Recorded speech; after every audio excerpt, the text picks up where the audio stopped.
ewo meda and child hospital wakaswa efin so midwife nurse for mo gya we ene so pode benum kobwa na apomuden hyehyɛ ne nkonkan mfama de hye a wonum kɔ honom ekɔkɔgyarehwe Ghana Registered Nurses and Midwives Association for the Kokoba Betuja HM say a National Health Insurance Authority for metri account mode wa manya sana de how ana ebra ya Isabiano. Yebakɔ so agyina mu wɔ my Ghana ya pomuden sensem dia.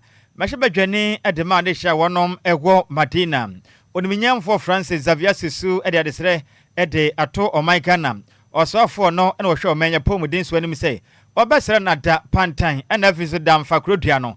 Omaya sabia won sensem akoye kanenti aban emremu GPRTU for the Insema Tuja HM say Ashaiman Transport Terminal asase no eyade a eyomodia Ebaba hura mu ewo National Identification Authority atwade tie kan say NIM penifo aka che na meka say one offices wo man ganem o matutum o mu nkwa adwuma ne nyina ne say mu kire man penifo de o moka promotion enkoso nti no na Ghana fo ekwa ho no mo say ja o mokwa kodi dwuma no Omakasa ediafa ho. National Identification Authority for a register mo frabeya 32,000 omo voter any otimantem nim. Ide ne be kire mu awa payment ma ko pie mu asojaman. Adehye na kase kire mi say wonum meters eboa manyinam kane mu hwetua ho ka no. Chese nya kra eka eku omo no sunti no aban emremu. Ensem no pina na ka wase won konwa de be se mo say enumre no nsia kase wo DL ha ne nsia e kire po enkron kasa fidie so adwuma ko didi so yi enesu yasene open supapa ede ojuma de ana mekan fu Lumba supa ede ama wani ni supapa bedwama so bia to ogu so wotobi nti wonsa enya enka bidi afempenifo ewe 0549 889 685 ana 0549 436 616 akenka fo yesen konwa ebesoma nimire no edi ameje so yo wofa osi ade yo de one at Nhyiraba Kwadwo Sammy B mahuteden ene pantwere bonana otafrija mene Adjoa Agyei Sikapa ye da ye ho ye pa ye de kaseyebo no enchire mu ankasa ebesomo na nsa na no me wo fa se rose gold osi di ye kaseyebo no eye de ba dia Wadama ebana nsempatie amamu nsem di ya kaseyebo de hinta nyina aha ne pa hontama DLFM 106.9 kaseyebo no nie aha ne nyina yetie DL News.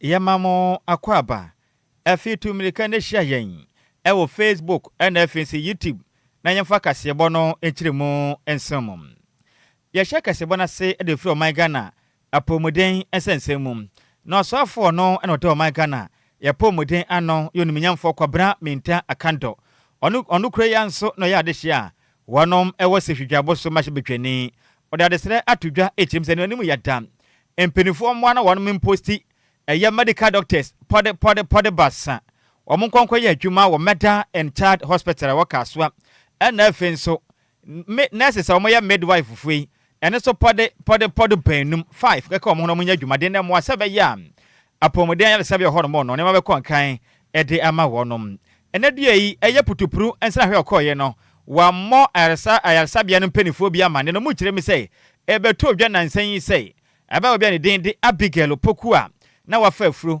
okọ no mo se kaja okọ akọpe na pomuden nanka wakọ akọwo afa ne ho afa ne ba okọ ya fofu antoata na wadwade abamo a chese nurse fo kirim sei empani ho entinsa de ade na ye no de aya no emfa kra entinaja be ya wonsan na chi na ompe fofu mfa na ni fa nkyere no na doctors and efin so midwife went to me ahwe na baba we ohwere ne nkwane no enene osoafo mputi prunhye mudi opie mu a wasabe ho no mo no ene wo kirim ze no obesra da doctors 3 ene efin so midwives mako ba benum omkaka doctors ene nurse fo no munya dwumaden enso ma de hye omkọ honom ekopre wonom enkwan wasanso akasa ekirim sei ene onimu yada obesra mpenifo mo da yesebe na no sei ayaresabia no obesra pam wode munya adwuma 24 hour service ene wachi krampo no nema bia da ombehia no aban ye kadobabra wonom eno kra che no nso CCTV cameras no omma nya adwuma kama no muhu ne sasabi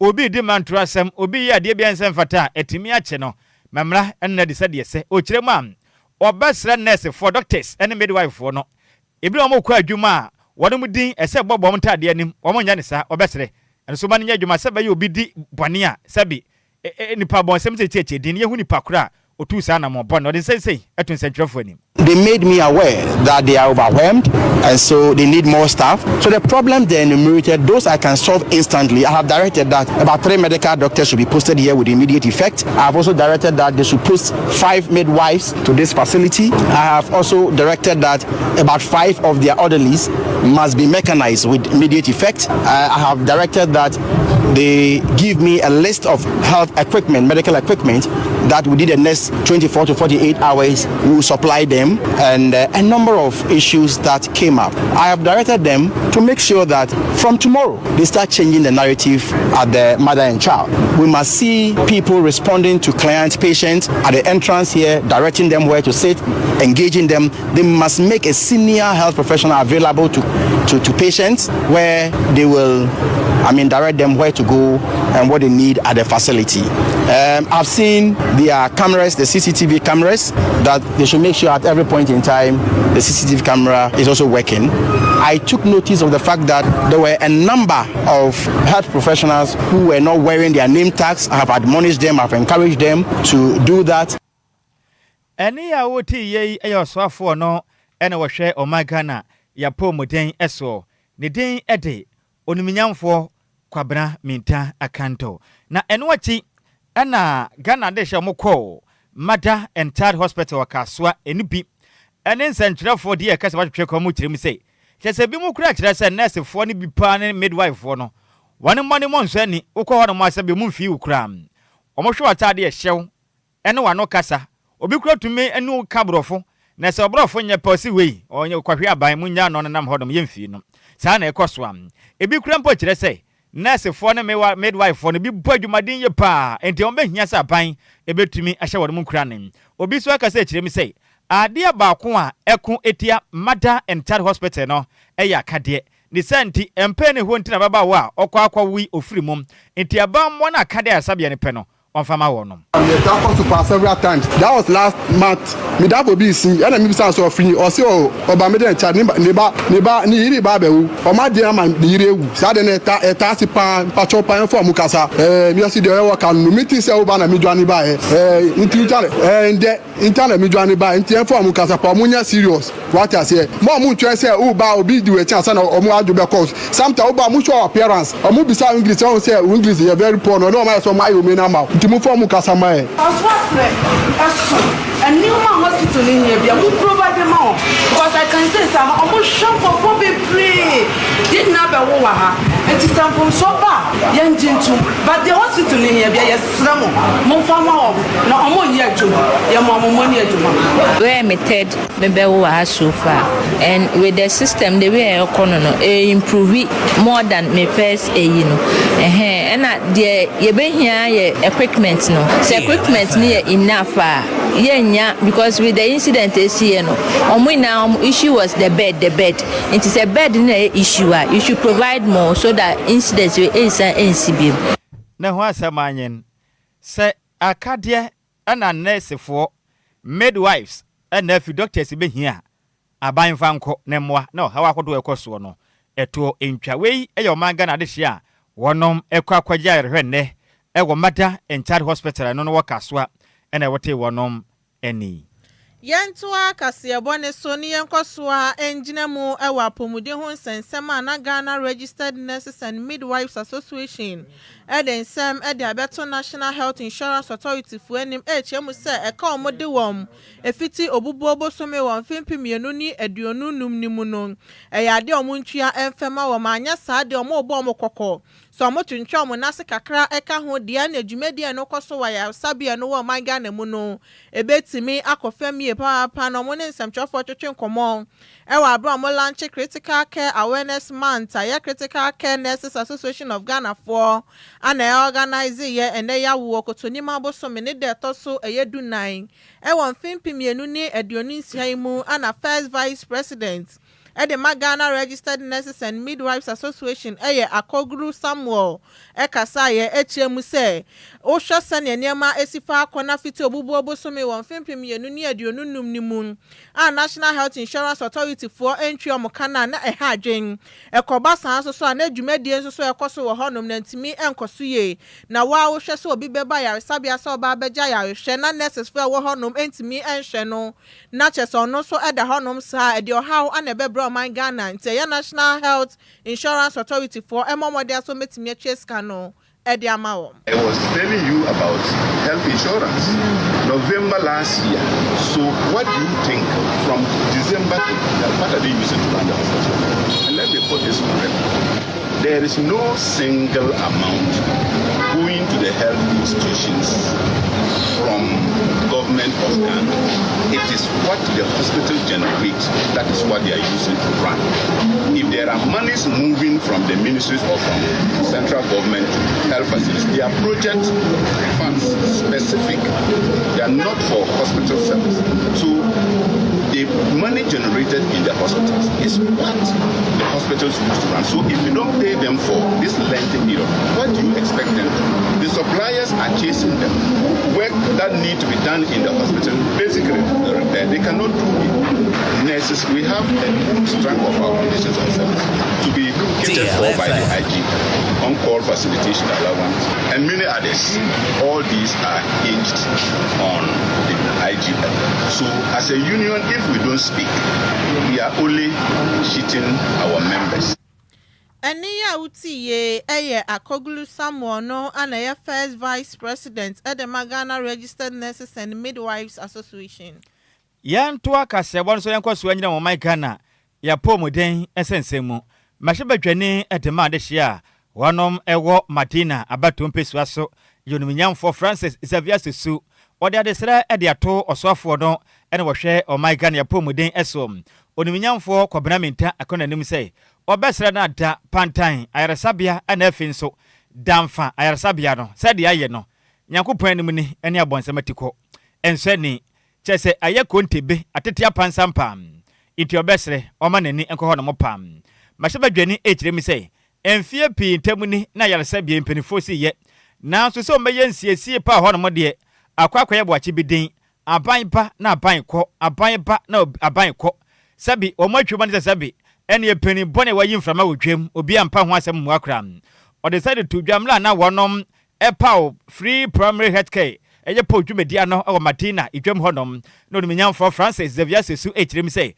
ehu behia pa sei pantan ayaresabie no ehwehwe amanfo adwunem boa na nipa ho to no ana afenso bia me wo fa se kwa me yafumte damfa ayaresabie no atete apanse se hode ne mpodie kontebe kura de ahwenyeje eti obesere no soafo emremu na onya ho adwumade o kirema obesere emia pi na twamuni kwa me nkura bo no homoden esi eye chantan yare sebepim na ye kase chesanya se mkumo itata na abanko na abanyaba abanko na abanyaba chese obi anya ho hwe ni senti osre osofo emrem na yare sabia no onsiesie ma wo no. I want to use the platform to appeal to Health Minister. He's here. Pantan Hospital. We beg. We beg. We really want to redevelop Pantan Hospital. When Health Minister used to be the ranking member of the Health Committee in Parliament, I know how he was so active when he came to Pantan Hospital. By God's grace, he's the Health Minister today. I want to use the platform to appeal to him that we pay a little attention to Pantan Hospital so that we can redevelop Pantan Hospital. Beyond what Kwame Nkrumah did, no government has done anything to improve mental health in Ghana, especially with the Pantan Hospital. So we want to beg the Health Minister that he will come to our aid so we can redevelop Pantan Hospital. His Excellency John Dramani Mahama, when he came to Madina, he promised us. He says that he will develop Pantan Hospital into a modern, it's a first-class mental health facility. So now we want to hold him accountable to that. Imagine that we can redevelop Pantan Hospital. Then the next major problem we have is the damper Medical Center is completely broken down. The last time I checked on the Damfa Medical, it's completely broken down. They don't have anything. We went there to donate is the beds for the delivery beds, but it's completely broken down. We want to beg Health Minister. Now that he's here, we love him so much. We love Akando. Oh, everybody loves Akando. Yeah, we love Akando so much. He does so well. He's doing so well. So we want him to pay a little bit more attention to the Panta Hospital, the Dampa Medical Center. Any I tea a machine journey at the Madishia. One ewo Martina Baton Piswaso. Onimian for Francis Xavier so soon. Nanuachi and also for no show my Ghana. Ya po modern eswom. Onimian for Cobraminta Akano, Equipio Medias no chim say. Or that is at the ato asoya. A share po modern eswas and when yada. One anti unit to be a bebo pana hormono. A bear biasron quam. Or my Ghana, Adeshamu ko Ayasabia Kwaja Pomodeno.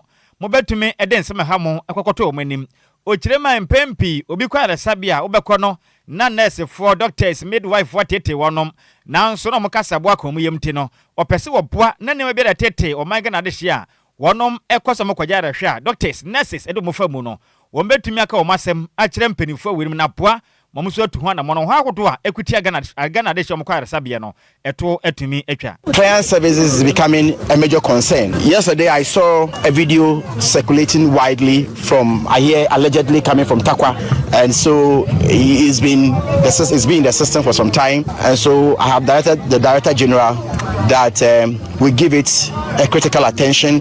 What I am directing the service to do is that they must have an experience and a senior health professional at each facility who will be in charge of client services.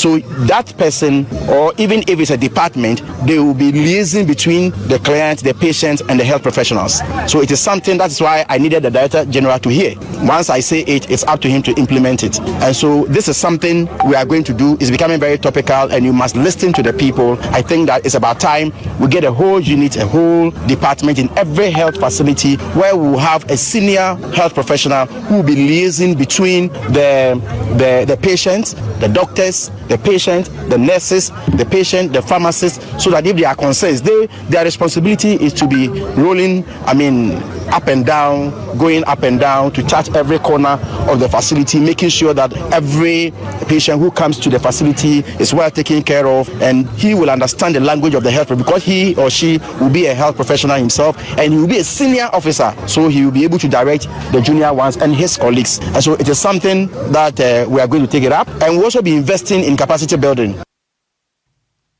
Na enuachi no niminyamfo no na ohwe my Ghana ya pomodin eso oniminyamfo kwabena minta akano ede kokobo ede to Ghana de hia nim se obasra mu ata wo kwa yeresabia na nurse ni doctor ni midwife ni etu anamo bia ohwe a enkwe yama wa wasra wada enkopa no sum koton hia ne so ni natem embo no dabi o my Ghana mra etia ni senti ana ombeboa abete ekuo anaso ya sonkwa beboa na bibi hawa wo do asema kodan wo nti obesere wada wo kware sebe na obi tu anamo bia ebetia wa osere enkwabo nurse na se doctor ni pamane kwayi mpenifo tino momo na wo hawo no wonom enso ano enfamante sa na okoto nsa kobo nurse doctor ni a emra enu bedi pa. I will talk to our health professionals. Of course, let me admit and celebrate those who are doing wonderfully well. Let us not create the impression as though it is all of them. Majority of them are doing well, but of course, there are very few ones of them who are destroying the image of the profession. And sometimes too, if you are not there and you don't understand the circumstances they find themselves in, you may also judge wrongly. Sometimes they become overwhelmed, and so these are some of the challenges. And let me put it on record. This one is very important to me. Irrespective of however any health professional will behave in any health facility, absolutely nobody has any right to attack the person. You don't have that right. I am not encouraging them to quote unquote misbehave, but even if they do, you don't have the right to attack them. At best, you have to report, and we take it from there. Any awoti ye ayoswafo no ene wo my Ghana ya pomodin eso oniminyamfo kwabena minta akando.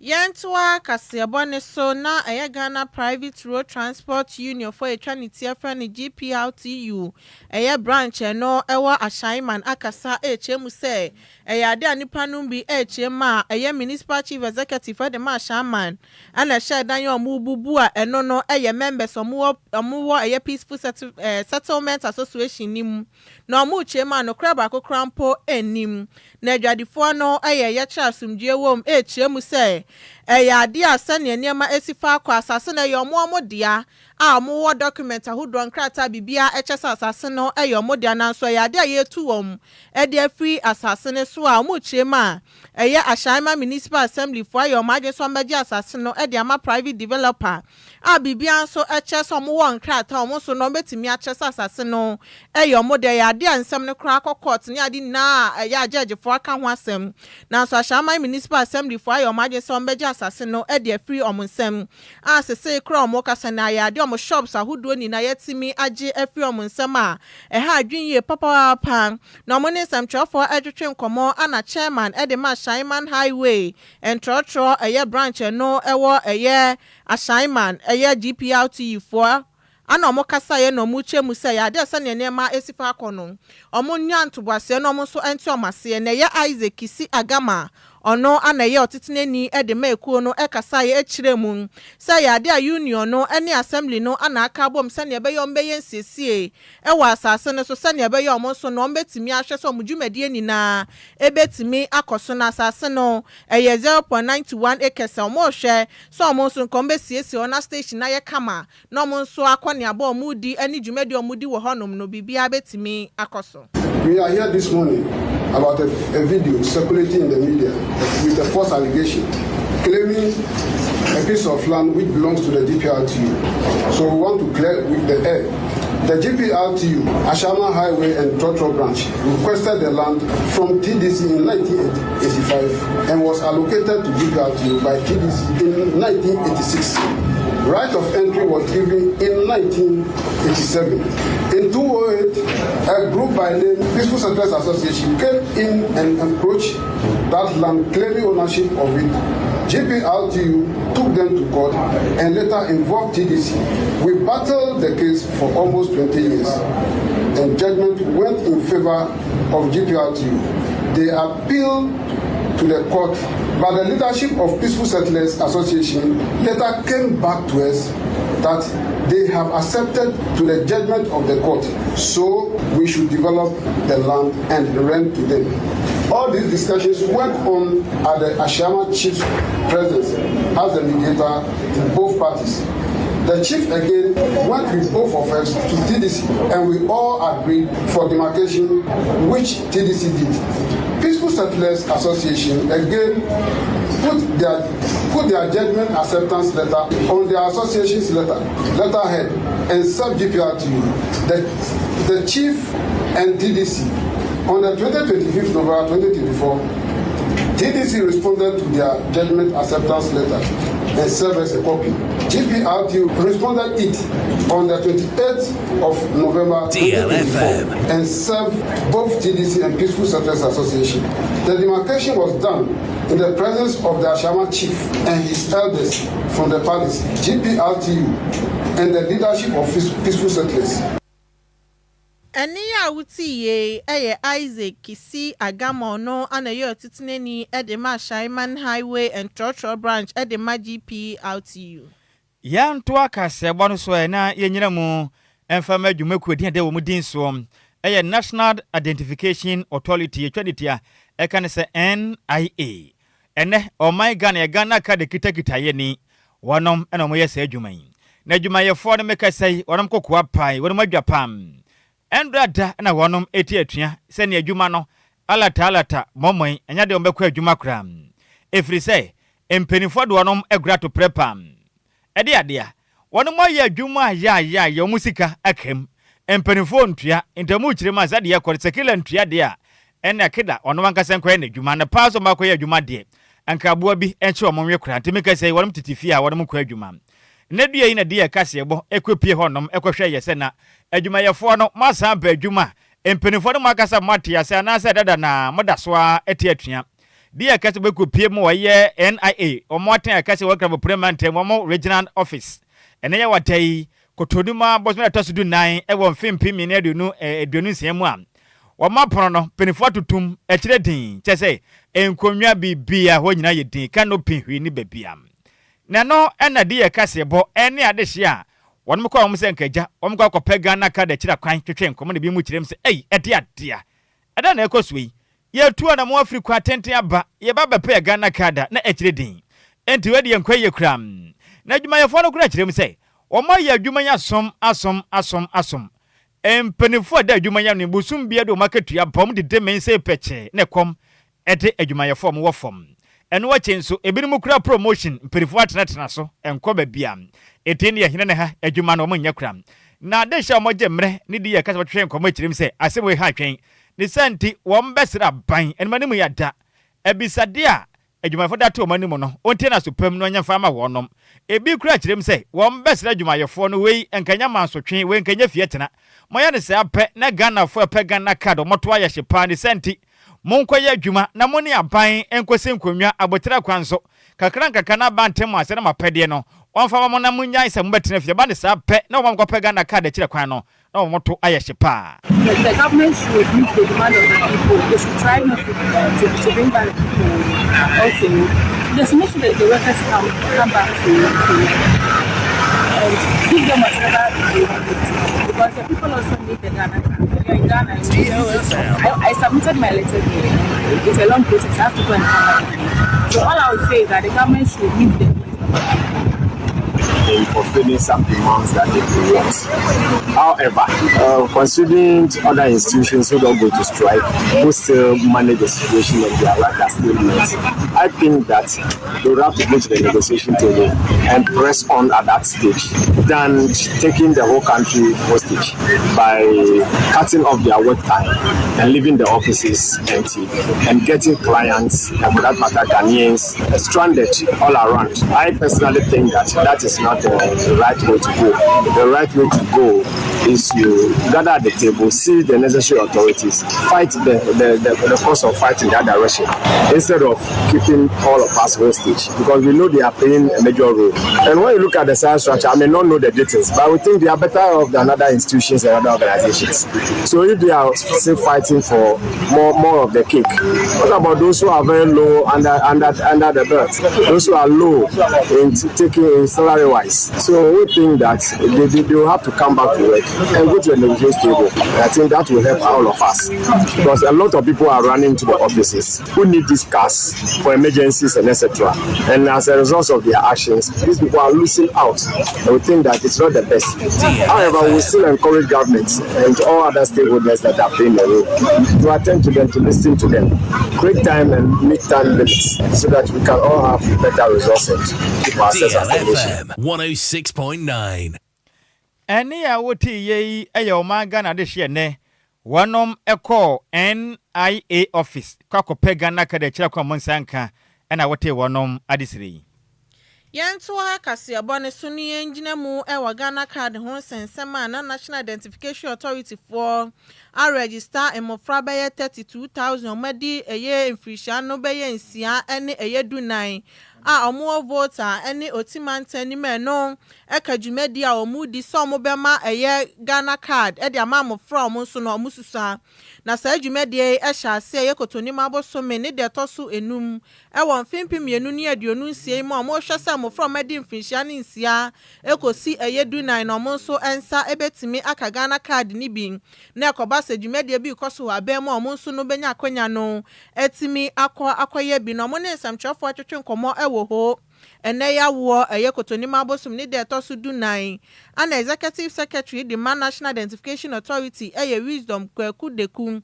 ekasa ye HM sa wofo no emomode ahweso momma no enso ebetimi enya Ghana card ni bi sa oba edi mfinhia no ensia ekosi eye dunan a wa fa ne office onom se ne be ya registration no so no ebetimi aye bi na ne nsa aka Ghana card no ebi 211 that makes it mandatory for your Ghana card to be used in terms of any transactions where identification is required. And also, we are all aware, your Ghana card PIN is now your health insurance number, it is your SNIT number, it's your TIN number. So meaning that a child who is being registered here automatically has a SNIT number, it has a TIN number, and it has a national health insurance number. It means that that child does not need to go and register for health insurance again. As part of the SDG goals in 2030, it says that legal identity for all, including birth registration. It is based on that the government has tasked us to start the registration of the children from 6 years and above. So if you see me here today, we started on the 5th of May, and it is important as the Executive Secretary of the authority, I come around to see how the registration process is going.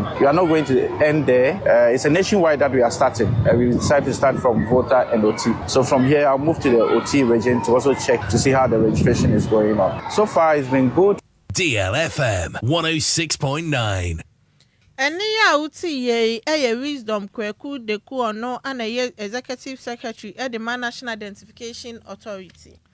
Yan toa kasebon swe na yem free NIM penifo akache na yem free any French o my Ghana ye pie maten ko pie mu e wanyinam Ghanaian sense wala mekasa de sha wonum wa kosumbu aka bom o mone mangwase ene taska afaben achiase ene nupom ena fi so ye Ghana pe o maka bom echirema wonum mo wasu jamai mensin mu pie maten mu no wonum to ayehye pa ni nyina ne say eye newly installed netco prepaid meters no omo chirema we de yango pon mu na bonsematiko avia tempo ye hey but ya ne hwem na chese ko wo to aka de gusu ne nyina besen e ka ba no nyatewa ni sente omo sina Ghana man peni pemo boata John Dramani Mahama omo no homoden na onyi PU Alice mpeni fon senchen na ompaw abadwofo kokura mbetumi abomoden ahwehwem kama no ma ho babia no kura wo se be ye beboa na sa Public Utility Regulatory Commission for no betena baby kram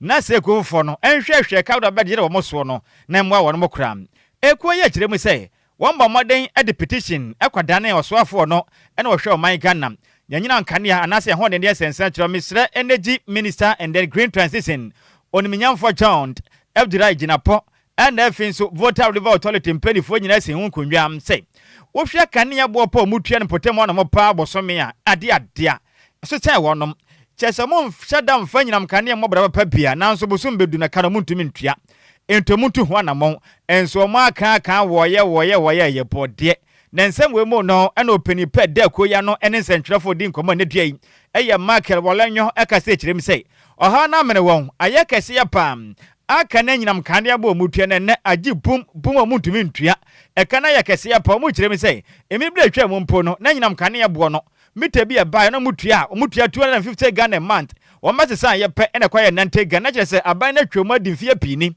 inte kwaba ne se no muhuna mane santo o mesra ban sei de ne o makro no e ha twen mita na mompe aba matesa ne pe wa hwan yinam kane no mba yusu omra emfa mitem. We are 5 communities which Voter River Authority supplies electricity in our homes. So, barely about 12 years ago, some postpaid meters were posted on our homes. But the way the meters were reading, we're not satisfied about it. So, we petitioned the past government, His Excellency Nana Adjoa Agyei Sikapa, through demonstration. So, after the PRC was asked to come and investigate the issue, we went on this issue until some of us, our postpaid meters got damaged. The first meters who brought this demonstration, those days some of us pay about 250, 280 cities about 10 years ago. But when the meters were changed to a different product, our bills dropped drastically to 80, 90 against 250. So imagine for the past 8 years, 80, 90 Ghana cedis against 250 Ghana cedis. You can strike that differences which become a debt. But along the line, PRC was not able to rule this issue successfully. Always when we come, they go and come, forward and back, forward and back. Not quite long, about 2-3 years ago, prepaid meters were mounted on our walls without our knowledge. If you say we owe on an old meter, you didn't call us to tell us where the debts are coming from. All that they do is to come and mount the prepaid and put a token of maybe 10 cedis on it. When it got finished, you were asked to come and make payment plan for the old debt, which people owe over 10,000. Based on the damaged meters that they brought or expiring meters that VRA brought to us. Just last week Tuesday, PRC came all along from Accra to engage the communities, Tosca, Mangwase, Afaben, and Akosovo. And in response to our question, VRA is saying some of meters are old, so that's why they're changing it. Meaning they know those meters are expired, which have brought this accumulated bill. We wrote to the energy minister, like earlier said, we are appealing to the president of this republic, His Excellency Mahama, to intervene with the energy minister to investigate this issue very well. And wachi and Mr. Michael Walanyo Hrima. Adia ba kumpa etete warmo pa ne se.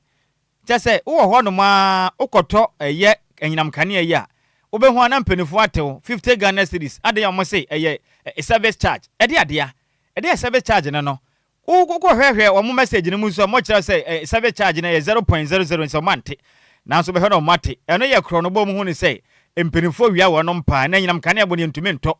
Na okoto na say better service charge 50 Ghana there and also mpenifo mre mu ne hu pa. VRA is taking 50 series service charge from our prepaid secretly without your knowledge. You think you have about 50 series on your prepaid. Before you realize, your meter will start to be blinking.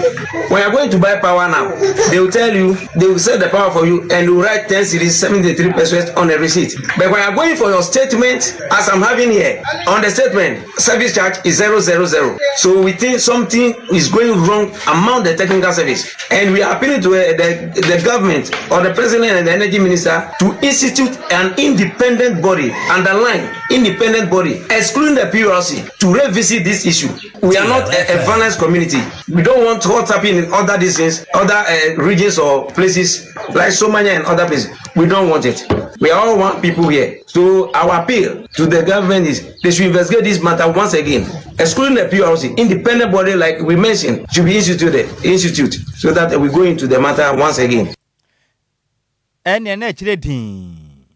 Any awuti yono ene gina de hia wonom ewo asujaman enim ene nsentwerefo de nkomodo omo hawo eto nsentwerefo enimu ne din ede Mr. Michael Walanyo ena wote ne nkan na no wachi ene nsentwerefo ene ade hia wonom ewo asujaman twetwe kono mo kiremu se empenite sabe se wopam hufo ato no bema ne senti omadi kan bokoko se mpenifo amese meters no na ka hodo abaso ma meyi amfiri so a Ometu meters na gufom na nyinam kane de ombe use pa na so metem de emfa kra. See ano, you can respond. We need a response right now, any moment from now, because if we do not hear any response from 1 week to 2 weeks time, then we shall advise ourselves and we will start taking the meters down because the meter is not good for us. Thank you. So what for DLFM 106.9? Question. We are expecting, sir, one, Akosomo, we have operators, we have AD quarters, we have new quarters. VRA has given them flat rate. Combined, we also need flat rate. Finish. Because if VRA can give operators flat rate, AD quarters flat rate, mixed like the same combined, and new quarters, everybody, Akosomo and other communities, we need a flat rate. Because if they are 50 Ghana for light, 50 Ghana for water per month, and they are paying 100 cedis for utilities, we combine, we need 100 cedis, and all other communities, we need. We are very angry. DLFM 106.9. And yet we are very, very angry. Let's just say, addition Adjoa pa. And ya uti o magana de shia one more as we jamai, and we appear mantemo, and I would take one akwesemi. Yenina we so. Nyanke kama drink chedi fanso mo kasiyebono swim na yenko pie mu ewo Facebook kasiyebono also eye messages na betemu pa yenko na yanke kan bi emfanso mo enumre yi chesade no kofi ene ne nkase onu bu na ni se presa na dwubuja no na coach afane de aba no wose on Dr. Mahama Dr. Alhaji Mahmud Bawumia ya adwen pa se mo tatem bifo ntino aban nyai ehunehuna no de ehunehuna wo mo no na kofi parliament ya aba no wose Nyankopon shira Ghana man na otie kasebo no hwe live edi free agona bobi kuma apa medase na Richard ahwede apa no so man Adjoa Nhyiraba Kwadwo Sammy B ene Adjoa Agyei Sikapa na adwumaden a mobo esom o my Ghana kasebo ne moda na enam DJ Ghana man fide ne so Bwetri station DLFM nice eno wase kasebo ne yona po bam ede ade kasen na ode aka ho ede abam sanso na piaga de abaso hwe live edi free achem asafo no chirim sa chachechere ne de yemenem no kura ni obesra ban onyae ne hu hia kura na master partner junior kentampo de abam eno wase in fact enema pina ho no ekoso ha adwenye pam obesre Ghana man peni ni pa chachechere na ya doso doto ohu to man peni onya we ya na onye bibi mfanfon ni pa chachechere ombe be sa no ha adwen pefiso ma Ghana yo man bia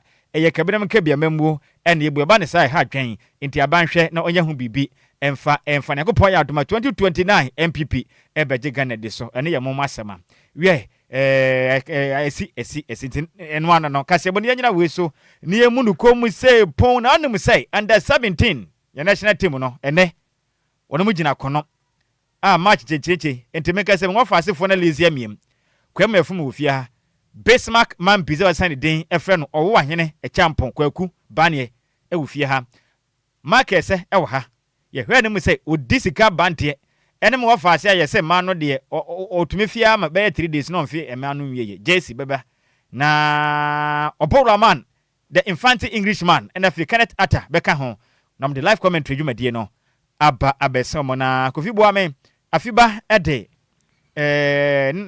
ye enkai boba ko aba mante amfiri obe ha dwen nti no kwame afum ede ade na atwe okon sei no ana JC nkobo no de se wo ha na okeka ya o se man bi ho no ma o wotunyam wanim nyam e bibia bi uhu ne kura na ya de tumi ko ananya no anya no ne kai e kire din ate ase nti ne de aya na we besere mo Ghana de hye ka ba fie ne nyina ne sei ya de nyina Christiana budu ya mame Christiana budu do afra ne sei sisi akua ne mo waka nkyena gu ya etitwede ampon Yakobon ya adoma na bese ya atom eyipuma kwan mu a na siri pe betodwa ifiada kotonuma bosom na tasudunum ewo mfempimi ne adunu ensiemu bekyira me fiada ebe ye di anim ye Yakobon ya adoma kyena de ya ewo tutu the backgrounds eho na siri pe no betodwa sanso na ne kwankwaja som betodwa ewo memenna kotonuma bosom na tasudunsia ewo mfempimi no ne adunu ensiemu tutu the backgrounds ho am ne kwasi adaso omu wi omapeja no ednako eye fumano cemetery hono makokosie no eno akire kura no omu sire mu sei na kwankwaja soma twato kura ometena se ye no ebetodwa ewo kotonuma bosom na taso dunsia ewo mfempemi no ene edunu nsia mu otutu eye the background ombesere omaga na de hye eye ebafia na je se wedi ahwininya na nianya de nyina nkota abusuan achi na ya maame ya de nyina Christian eye Christiana bedu Christiana budu rata Christiana budu dodo afra ne sesisi akua ne mo anya mfinhia no aduosia 64 years yenkwaja na omokopra preche na nka yo no a anka obeba DJ afiba eyat atonani ana asade atonani nyina yenkwaja no na onkwankope na abusua dishia waka nkyere gui ne bibia enko kama enfama abusua no kasebo ne ye de asie musemufo no eye Miss Mebelantwene se mo ede ema yen Champion Taylor ede ekopie mu ewo Facebook na fi yiti makasebo no wonya bi ehweyem Mr. Samyara kwa DJ Zigbi echinchim kasafren fo madesom ye animrei akenkafo ye mienu edi ameje so yo wofa ose ade yo de one at Nhyiraba Kwadwo Sammy B mahutedin ane bantwere bonana otafri jamene Adjoa Agyei Sikapa ye kwe hwa na eba Agopa masofo omo de commentary ne ba Bismarck ye wofa kwame afum Michael omuni na eba Matisa Bismarck enya din fufuro bi kra sa di ni de wonimbo minimbo pa sa eboni se enyenne ose enyenne Jesse baba bi on obeba yenhwa de ne enko ensoro nko ye baby ode Jesse aba Emema Jesse bema Jesse edi Jesse omo ye emema bia omo pekisses pa obetumi akisi wa amade ache yes ana omo tie ena afen so omo so adin pa Jesse omo ye emema bia omo pekisses pa obetumi akisi wa amade ache yes ana omo tie ena afen so omo so adin pa edin se Jesse ebeje ne from so atum saa na omote orofa sa ko PM Food and Drugs Authority ababa ba ko mo friend say ohene wa ohonum e na ohene wa so eye adwumanti na nwumre ma memfa ncha sonko emfa mo ohene ofa oyo ba mu ba yes ofa say ohun na so ya krampa hutimi to ofa owo achinyam ewa animunyam enye bi ma mo be ma din da bia man ko enye easy say abrabo pa ehona makono you have to be careful emmeme bia to mo pekises pa obetu emmeme bia to mo pekises pa obetumi akisi wa amade ache yes ana omote ena afen so omaso adin pa edin suggestion ebeje ne form so atum saa na omote orofa sa ko PM Food and Drugs Authority ababa ba ko mo friend say ohene wa ohonum e na ohene wa so eye adwumanti na nwumre ma memfa ncha sonko emfa mo ohene ofa oyo ba mu ba yes ofa say ohun na so ya krampa hutimi to ofa owo achinyam ewa animunyam enye bi ma mo be ma din da bia man ko enye easy say abrabo pa ehona makono you have to be careful anya sa me de ni awon me kan bi ya me kan me no wa hwe asia ye me kan no me no o mo kire wa me ni ajepa yes indeed me no the DLFM yes indeed I take delight in your downfall. DL Power Sports live commentary Joe emu ade ayekle DL Power Sports live commentary Joe emu ade ayekle crystal clear.